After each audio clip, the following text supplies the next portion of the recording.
Apa sih itu belajar efektif? Nah, belajar efektif ini adalah proses belajar mengajar yang memberikan manfaat, dan proses pembelajaran itu mampu memberikan pemahaman, kecerdasan, ketekunan, kesempatan, dan mutu atau kualitas yang lebih baik, serta dapat memberikan perubahan perilaku yang dapat diterapkan dalam kehidupan sehari-hari. Belajar efektif itu juga mulai dari akar lalu lanjut ke batangnya. Kalau kata Elon Musk, make sure building a tree of knowledge. Dia juga bilang kalau kita nggak mau coba untuk berusaha, kita nggak bakal tahu di mana kemampuan kita sebenarnya. Terus gimana sih cara belajar efektif?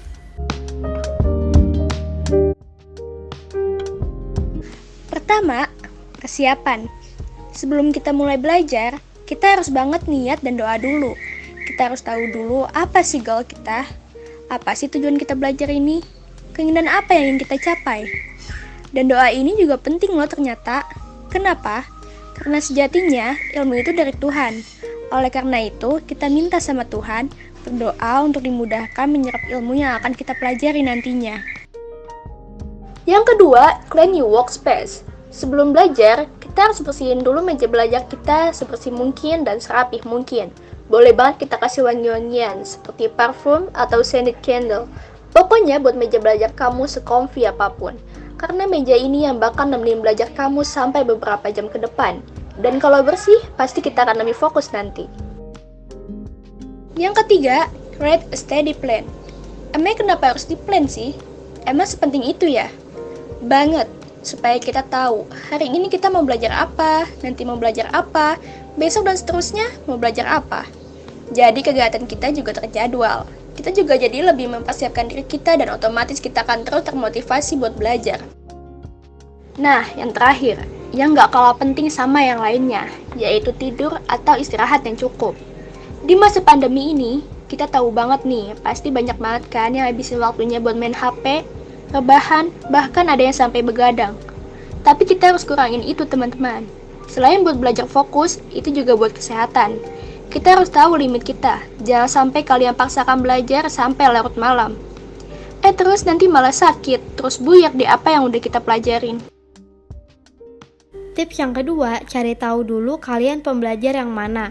Ada 3 macam karakter pembelajar. Yang pertama, audio.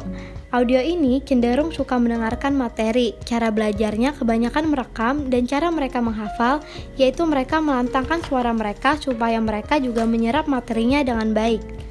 Nah, yang kedua ada visual. Kalau visual ini mereka lebih suka dengan diagram, tabel atau mind map atau bahkan ilustrasi lainnya. Tetapi mereka juga suka terdistraksi jika ada suara-suara berisik di sekitarnya. Lalu, cara mereka belajar dan menghafal itu biasanya mencatat dengan kata-kata sendiri atau yang biasa disebut merangkum.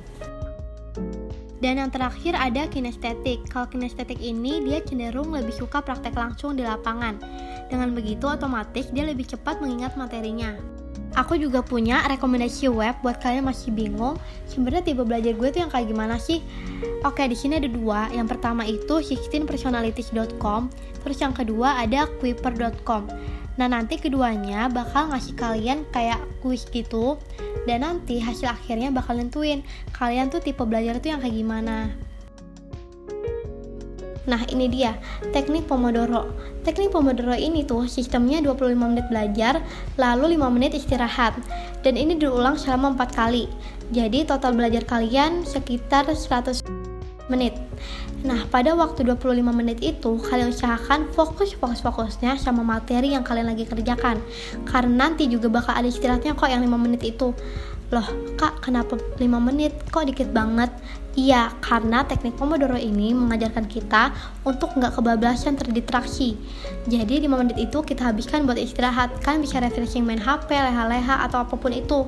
Tapi setelah itu langsung belajar lagi. Dan teknik Pomodoro ini secara nggak langsung juga melatih kita untuk disiplin. Waktunya belajar ya belajar, waktunya istirahat ya istirahat.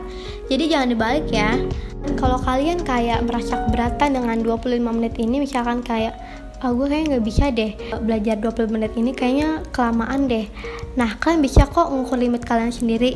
Caranya ya udah kalian tinggal pasang stopwatch di HP, terus kalian coba belajar. Terus kalau kalian udah merasa capek, kalian matiin stopwatchnya.